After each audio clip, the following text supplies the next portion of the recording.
I'm going to take you through the steps to create a mouth-watering bacon and cheese smash burger that will blow your mind, and I promise you, you won't be able to stop eating it.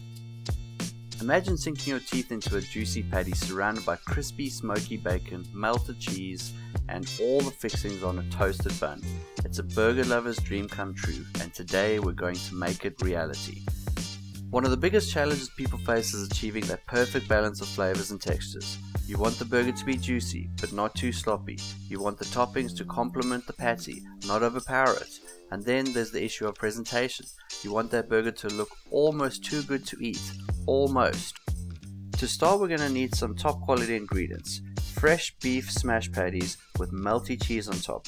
Crispy bacon and shallots fried in the bacon fat, with a couple of gherkins and fresh lettuce for good measure, all between a toasted bun.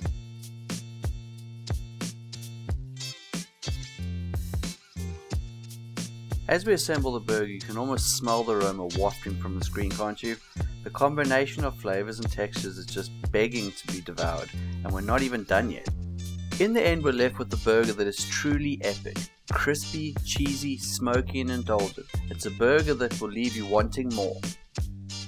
Thank you for watching Deliciously Easy. Subscribe if you want to see more, and drop me a comment to let me know what you think of this burger.